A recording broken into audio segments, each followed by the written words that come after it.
Hello and welcome to the Education on Fire podcast.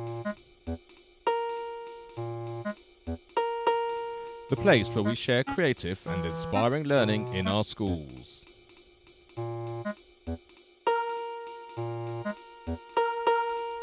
Season 2, Episode 25.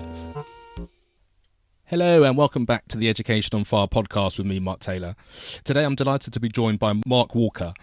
Mark is Head of Marketing and Communication at AbilityNet, and he's come on to talk to us today about the Tech4Good Awards. So thanks very much for joining us, Mark. Hi, Mark. Thank you. Not a problem. Brilliant. And can you just sort of take us through just a bit of background, really? Can you sort of start with AbilityNet and a little bit about what AbilityNet is, and then how the Tech4Good Awards are part of all of that? Of course, yeah. So, we're a UK charity. We're unique in a couple of ways. We help people with any disability of any age, and that's quite unique. Most charities tend to focus on one particular set of needs or condition, and we work across any disability type, particularly across all age groups. And we help people use technology at home, at work, and in education to achieve their goals. So we help people find the right technology or adapt the technology that they've got whether that's in the workplace or whether it's in an education setting, particularly in higher education, work a lot with students at universities. And we also have a network of volunteers who go into people's homes and provide support to disabled people and older people to enable them to use their computers in the ways that they want.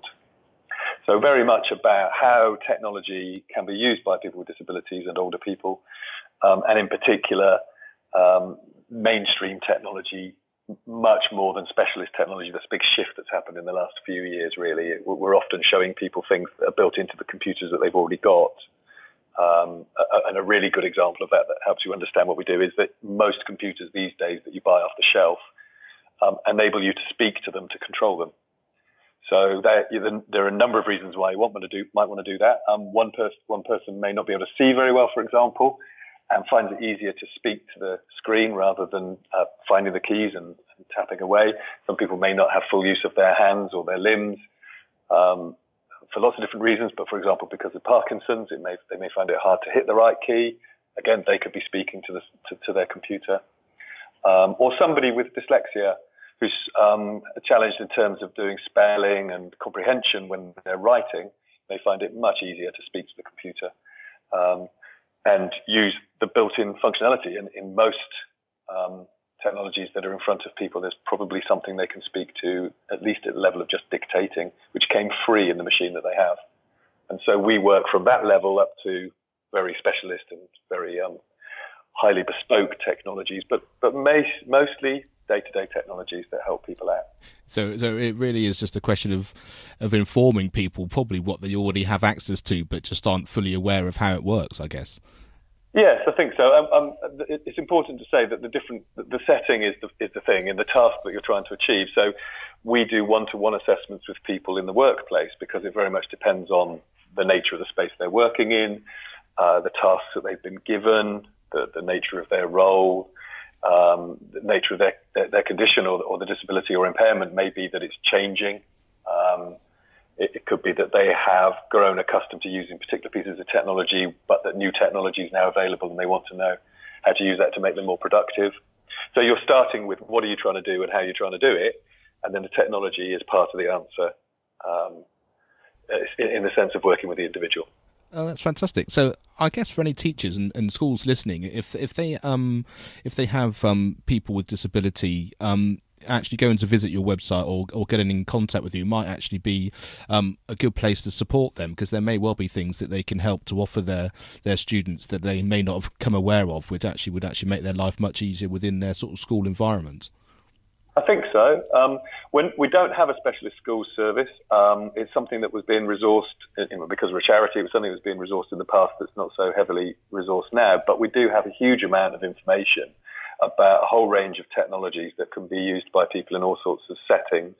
We have a fact sheet, for example, all about dyslexia and some of the ways that technology can support people with dyslexia that I'm sure would be applicable to anybody of any age in any setting. So that's the type of thing that's out there on our website that people may well find useful. We also have a helpline, an 0800 number that people can call and ask for any help. We will either provide whatever help we can on the telephone, or we may well signpost to another specialist provider if we can't help. So it's just a point of contact. Have a look at our website, see if there's stuff there that's of interest, or just give us a call, 0800 269 545, because we get these sorts of questions every day, and even if we don't offer that specialist service, we may well know somebody who does. Yeah, that's fantastic. And just for those listening, don't worry too much about the numbers and websites and things. But all of those things I'll have on the show notes, so you'll better go to educationonfire.com. I was about to ask you about that. How much I needed to plug away. Yeah, absolutely. No, we'll have all those details will be on the show notes. They just have to go to the website, so that'll be absolutely fine. And what I like about that is the fact that, especially in schools these days, teachers, they're so busy doing so many things that they don't have time to research a lot of these things. So if you just have, you hear about something which is a good point of reference, like you say, even if it's just a conversation or a starting point which can then send you in the right direction, then I think that's incredibly helpful. So I think all of those things will be very supportive for lots of people listening in. So thanks very much for that. That's absolutely brilliant. Well, I think then it leads on to the stuff to do with the Tech4Good Awards, because I think very much what happens with the helpline and the work that we do is that people don't know that something's possible, hadn't understood before that this was what you could do with this. It's really about learning and showing what you can do to people who then take away that lesson and maybe use it in a completely different context. Something like the voice control stuff I've just mentioned.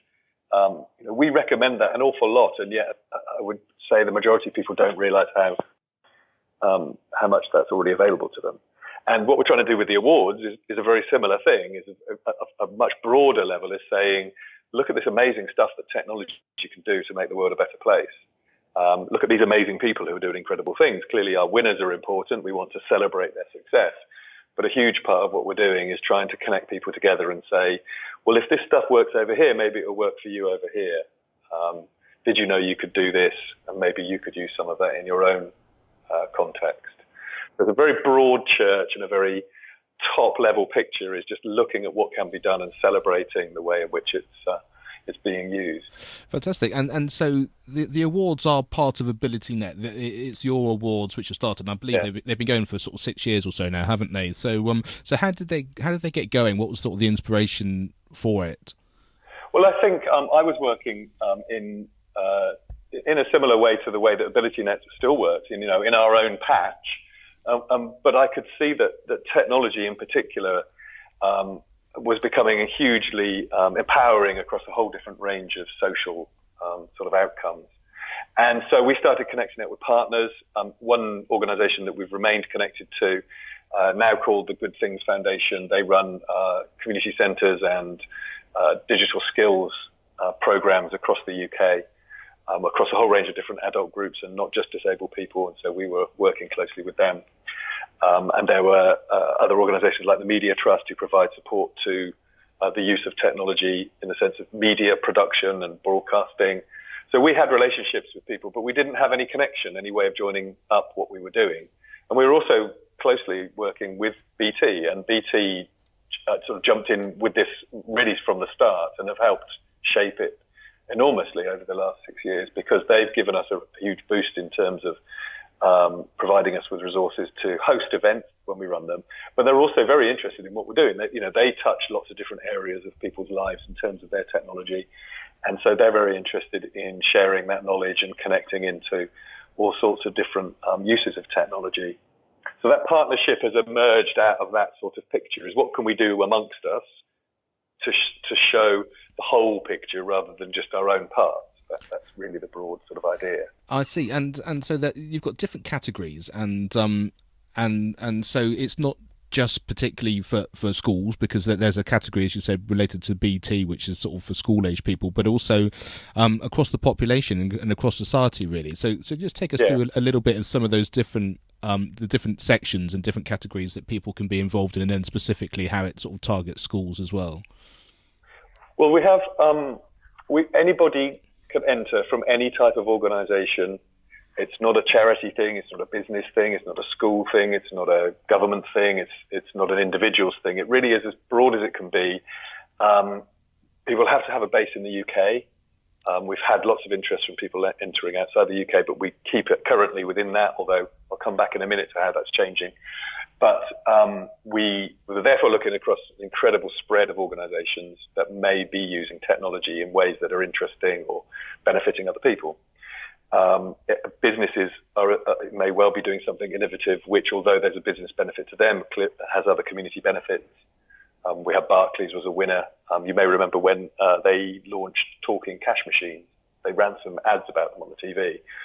So cash machines that people who are blind could use securely. Now that was a big breakthrough, and they worked closely with the RNIB to do that. And although they turned it into their own commercial benefit in terms of their advertising, actually it was a huge thing for disabled people that cash points could suddenly be used securely. So that's a really big picture thing. And then at the other end of the scale, we have a volunteer who won a couple of years ago, Rachel, who works as a volunteer within a school setting with children who are very severely disabled in terms of learning disabilities and communication skills.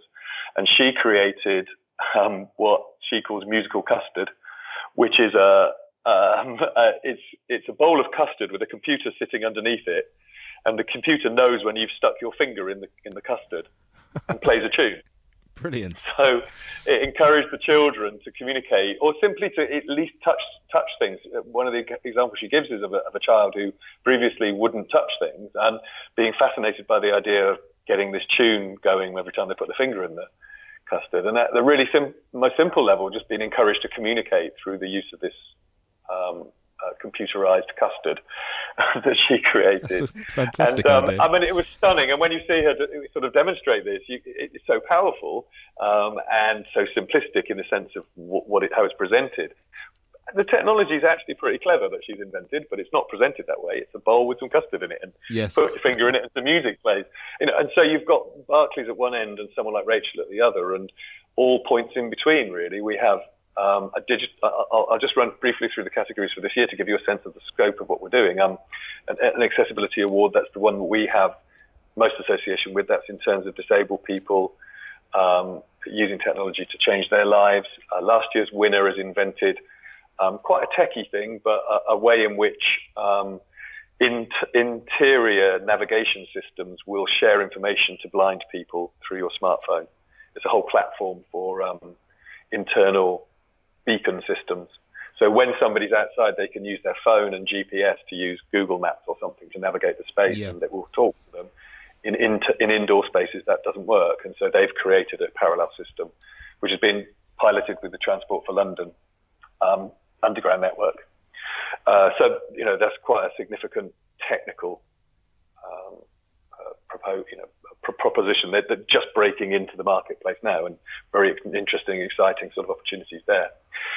We have BT has a couple of awards this year. The BT Connected Society Award, which is looking at good ideas that are bringing us closer together and making connections in communities, providing new ideas that may need a platform for growing. They're looking for that type of stuff. They also have a Young Pioneers Award, which is the one that crosses over with the schools. So I'll come back to that one in a second. We have a Community Impact Award. One of the first winners of that is a fish and chip shop in Stockport that started running cyber cafe and digital skills sessions as part of the community activities in a shopping precinct in Stockport, and started really investing in the community in terms of community development and economic development, and not just digital skills. There's a digital skills category. We do actually a couple of the past winners have worked with school-aged children. One is Code Club, which provides volunteers into schools. The other is Apps for Good, which helps children learn how to develop apps with a social benefit. We also have the Tech Volunteer of the Year. The person I mentioned, Rachel, was the winner of that before.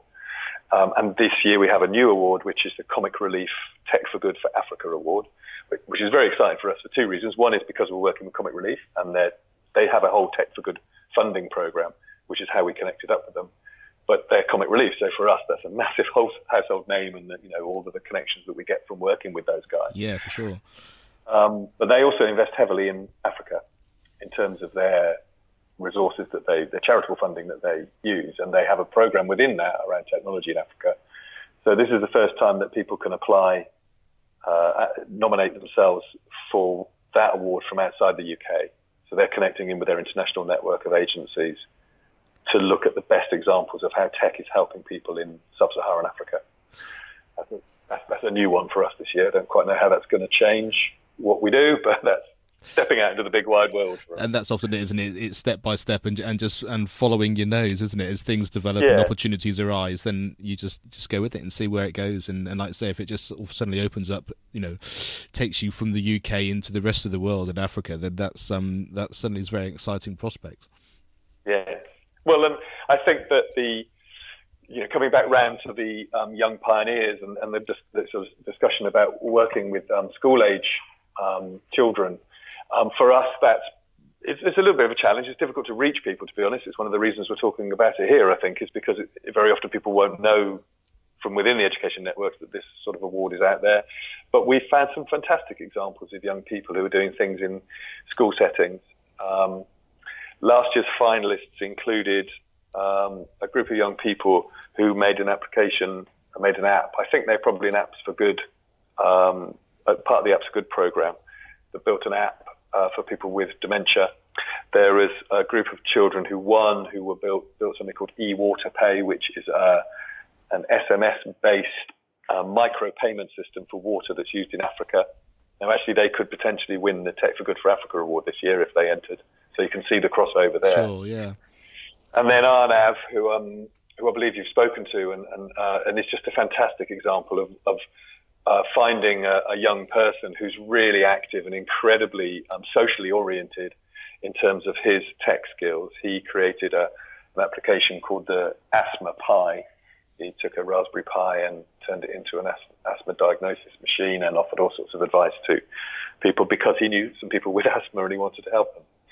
But the way that he'd done it was fantastic, and he's since gone on to look at developing his own dementia-related app, I think, the last thing I heard from him. Yes, that's absolutely right. As you said, I chatted to him yesterday, and he's going to be on the next episode. So look out for that. He is brilliant. He's part of what you're trying to do in Sensitive Awards overall. Is you're trying to draw people like him into networks and give him connections and find people who are doing similar things for him to work with, and vice versa.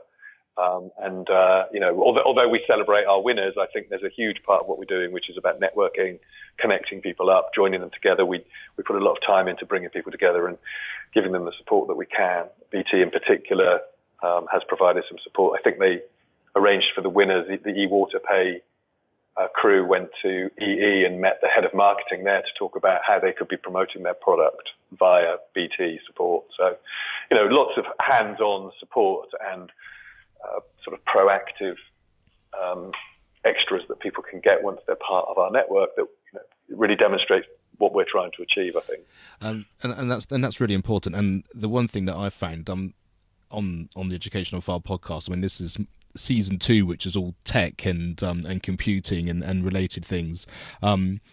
But actually, it's the community and the fact that it's not the technology per se which is the important thing. It's actually been the people that I've met and the relationships that I've had, and it's been interesting chatting to you today about it, because we've actually had Apps for Good on as one of our featured things, and we went to the awards and spoke to some of the children who developed some of the apps, and it was their excitement and their enthusiasm and the support they had which was just changing their life. The actual technology side and the building, it's incredibly important, but in lots of ways it was the tool which is enhancing their life far beyond the tech itself, and so the two things do go hand in hand. But as you say, the community really is the biggest thing, and we had BT chatting to us too about their Barefoot project and all the computer coding and related things, especially to do with the curriculum. And the curriculum's there. It's that spark. It was just that kind of getting in there and realising that a lot of these things we do understand already. It's just a different way of talking about it. But it's all of those people helping each other together, which is actually just making the world a better place, really. And I guess that's the key, isn't it, for everybody? Yeah, I think the tech has a huge part to play in how we attract attention. My background is in community and communications generally, and marketing for not-for-profits. But I got a little techie twist to my interest. I'm as much of a gadget boy as anybody else. So when you see some of this stuff, I'm thinking, for example, of couple of years ago, there's the winner of the Accessibility Award was doing 3D printing of prosthetic limbs very cheaply, very quickly compared to the sort of previous marketplace. So they were bringing them in. They were not-for-profit organisation bringing in a new way of printing 3D limbs. Now, despite all the other aspects of that story, what was amazing was seeing their 3D printer, because it was just stunning how quickly it worked, how amazingly detailed and accurate it could be, how quickly they could prototype things. So the tech itself does have a key role to play because that's the enabler. But then, as you say, the real connection is with the people who are doing it and what they're doing and how they're doing it and how you can support them, how you can join things together, how the networks around them could support other people with similar goals and similar aims. You get a bit of both with this, I think. You get that nice community, slightly fluffier component, but you also get this tech. You get some really amazing tech coming through that people are creating and doing good things with that you wouldn't hear about otherwise. Absolutely, and in lots of ways, this podcast is testament to that. In as much as the whole thing is tech related, with it being internet based and being able to download it and listen to it at any point. But the community side of it is just being able to share all these things, which without these outlets, people wouldn't be able to hear. And with teachers being so busy now and lots of things going on, it's the technology which is actually bringing people together and actually making the world a smaller place, but also a much more useful place because it's much more targeted and actually people can listen to what they need to and get the information they need to in a much more useful way, which they can then share with other people. I think that goes right back to when you're asking about the origins of the awards, is that you can see people operating in silos. Silos is a slightly loaded term. Networks, they're working in their own worlds and their own connections make sense to them, but they're very rarely stepping out of that into somebody else's world. And I think one of the big things that we try and do a lot on is to promote those connections. And the reason we have a number of awards across a whole range of different outcomes is because it's not just about education. It's not just about technology. It's not just about social outcomes. It's not just about young people or old people. It's about connecting up the organizations and people who are within those networks and trying to find ways of shining a light on what they're doing so that other people can see it and find their own routes into those networks. And the technology is fantastic for that, isn't it? The fact that you can go browsing through the internet and find all of this information, and equally, it's inspiring when you meet someone like Arnav, whose second nature is to use all of those tools, seamlessly and in an amazingly sophisticated and very effective way. I think you were saying. I think I remember him saying he used Khan Academy to learn his programming skills. Yes, that's absolutely right. Yeah, there's a whole resource that didn't exist when I was at school. That's for sure. When I was doing my O level in 1981 in computer science, I mean, imagine if that had been there. That's a completely different world, isn't it? It is. And what's amazing about all of those things is the fact that they usually come out, as Khan Academy did, it comes out of just trying to help somebody, either, I think it was his niece he was trying to give these videos to, just to sort of help out with a bit of homework. And in the same way as, some of the tech and some of the finalists of your awards have been the same. It's just that kind of, I knew someone who had asthma, so I was just trying to find a way to help. I was just trying to do this because there's someone that I know needs a bit of support in this way. And that was certainly the case for the Apps for Good people as well. It came from a very personal, connected level, and the whole point is just to help other people and find ways to make life easier for people. And I think that starting point is an incredibly important one, because in the bigger sort of world out there where it's all about sort of doing things for profit, actually just having a starting point where it's all about doing good rather than just what we think we can sell or what we think we can market, I think gives us a really important sort of light and shade to products that are going to get developed in the future. Yes, absolutely. I mean, I also think it's why it's interesting that we don't have a boundary in terms of only working with not-for-profit organisations or people in the education sector or businesses, or what we also have to be careful of is that we're not making judgments about where those innovations and benefits are going to come from, because the technology has very often, broken through those boundaries anyway. Yes. But, funnily enough, I've just pulled up on Wikipedia. I didn't know this about Khan Academy. I've just pulled it up to see where they're based. They're based in Mountain View in California. Its revenue in 2014 was $16 million. So although this is a not-for-profit educational organization, it's a significant business in its own right. It's turning over several millions of dollars, a huge scale. And I think the ways in which people are using technologies to do good is not constrained by the type of organization that they're part of or the ways in which they're delivering particular services to particular people. And I think that's another thing that we try and emphasize as much as we can. The bright ideas could come from anywhere, and we're trying to connect the people together as much as trying to put them back into boxes exactly. So they can sort of fulfill their potential. Yeah, absolutely. Yes, sure. Exactly. And, and that Khan Academy being a great example. I mean, that's the more I'm reading here. That is its purpose, but it's got a whole business model there that makes it sustainable. We have a special award that we give each year. We gave 2 or 3 years ago. We gave it to Jimmy Wales, who's the creator of Wikipedia, and I don't know how much you know about Wikipedia, but it's an incredible resource, and it's all volunteer-driven. There's a very, very small team of people who manage the tech. The huge majority of the content, like 99% of the content, is produced and managed by volunteers. And the small percentage on top is the bits where it's most controversial, that they often pay somebody to moderate content where there is the most dispute, generally. So that's an incredible, and they have a goal to produce at least 1 million pieces of content in every language that has a certain number of native speakers. I can't remember what the number is now, but it's something like a couple of 100,000 people. So for every language in which there is a couple of 100,000 speakers, they're trying to produce 1 million pieces of content. Wow. And that's a global mission. And he accidentally created it because the thing he was doing before wasn't working. Yes. So he thought, well, if I can't keep it running, I wonder whether volunteers will do it for me. And lo and behold, that's 20 years later. You've got this incredible resource which consistently comes out at least as sort of reliable and authoritative as sort of standard sort of educational resources. It's got gaps in it, and it's got issues about how it's managed and presented. But it's an incredible thing to have at our fingertips. And that's the thing, isn't it? They really do sort of come unexpectedly sometimes because exactly. Something else hasn't worked, so therefore we'll try this and see. I'm sure that's true in the classroom as well. I can imagine in terms of teachers.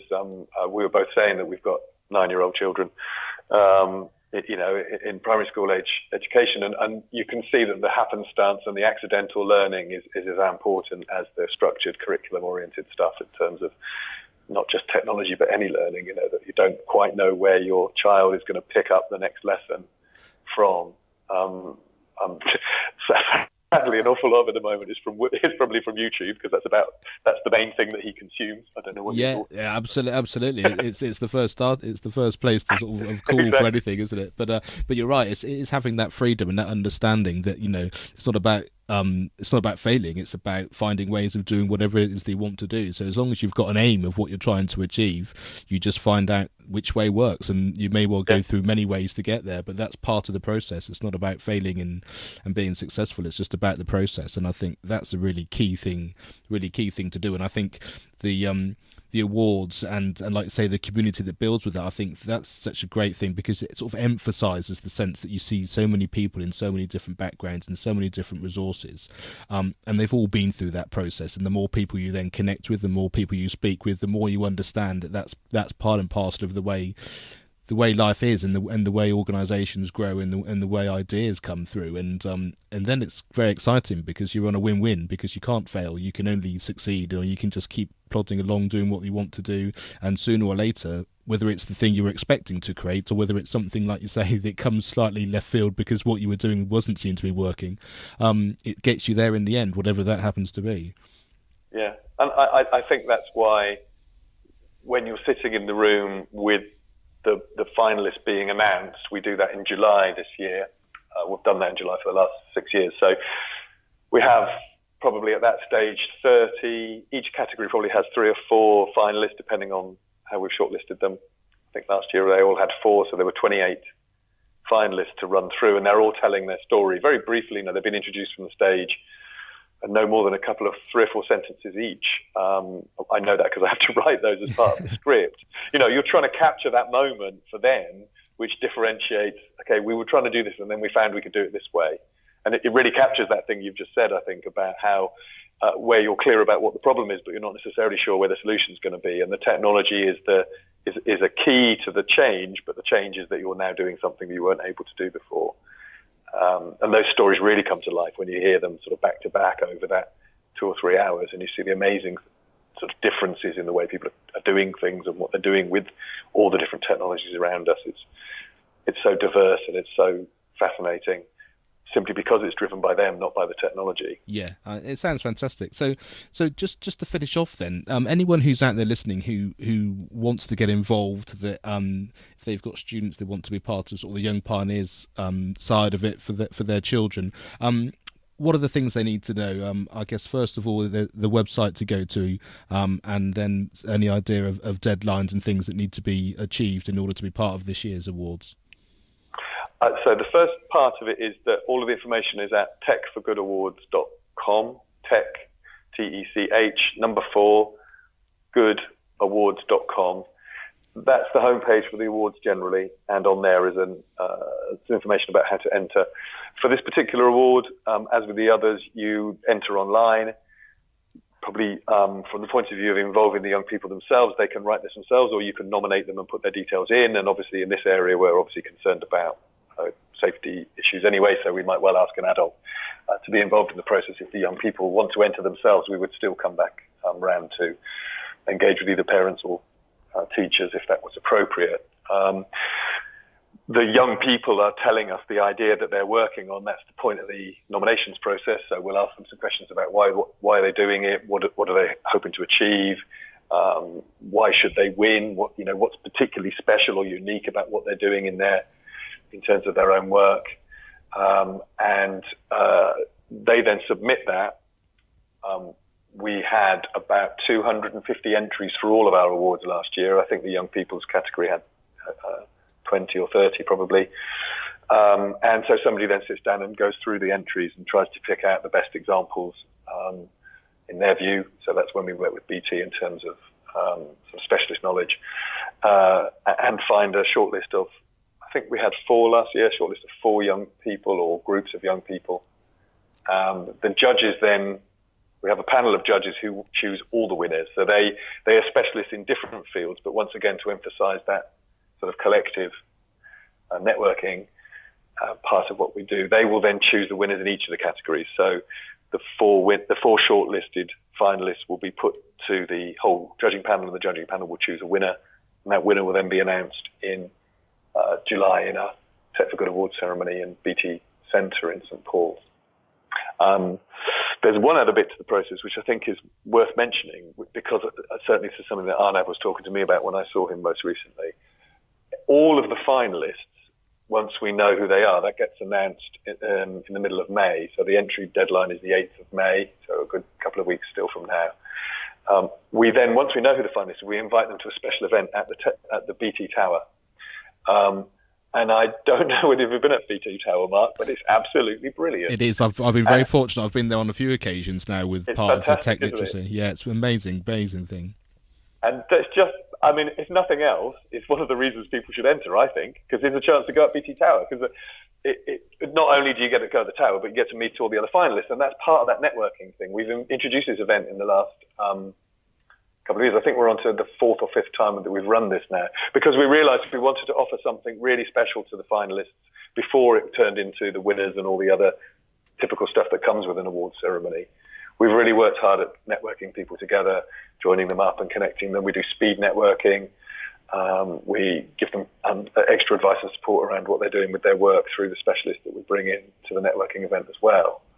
So again, I just want to emphasize that this really is, although the winning is great, and obviously there's a huge amount of sort of validation and celebration that goes with the winning, actually being part of it and getting over that line in terms of becoming one of the finalists has been probably the thing I think most people have got something from over the course of the last 6 or 7 years.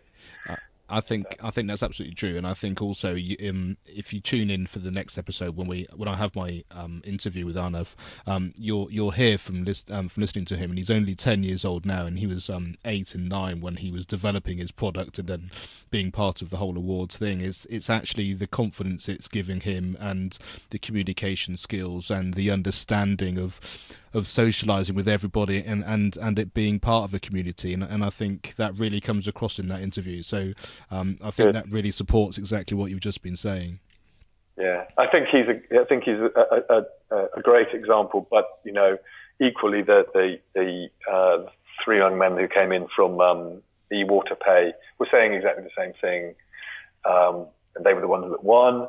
There was a group of students who were doing the app called Connect, who were also finalists, and they were the same thing. And over the years, we've had all sorts of different groups of children involved in the process. There's been a Young People's Award since the start. And all of them talk in the same way about those connections. And, hey, it was great. I met this person. I talked to that person. One of our winners a couple of years ago, the special award was Raspberry Pi. We gave them the special award. All the kids wanted to talk to the people who built the Raspberry Pi. I mean, it was just, they were the real celebs on the day. Yeah, of course. None of the adults had any idea who the Raspberry Pi people were, and all the kids had flocked to them and wanted to get their autographs. It is a great event for that type of stuff. So, if any teachers are listening to this and thinking it might be a little bit of work, but I think I've got a bunch of kids who could really go for this, we would love to see your entries. There's so much here that they can get back by putting a bit of time and effort into their application. It's only 5 or 6 questions.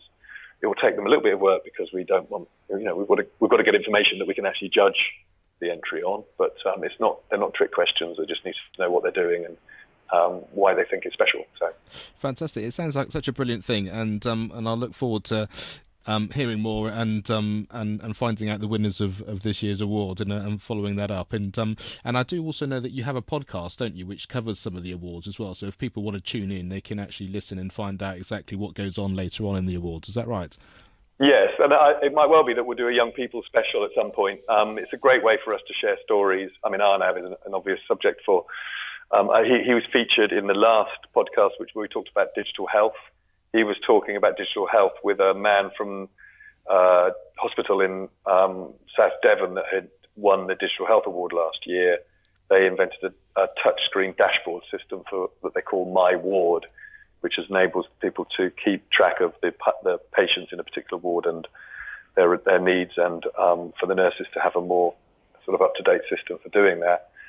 And so, you've got Arnav talking to somebody who invented that type of technology, discussing digital health.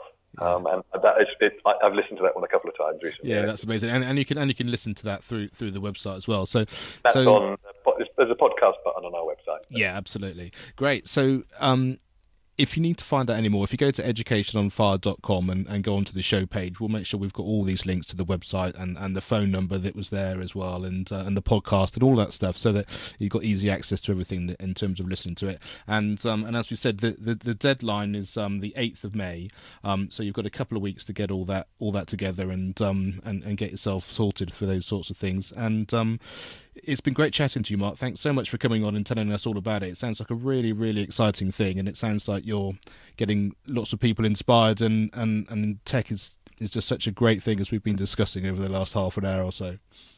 Yes, great. Well, thank you for the chance to talk about it. I mean, as I say, it's all about reaching out to all those amazing people who are doing great things, and the more people we can find and connect up, then the more that we're doing what we're aiming for. That's fantastic. Thanks so much. Thank you. Thanks, Mark. Thank you for listening to the Education on Fire podcast. For more information, please go to educationonfire.com.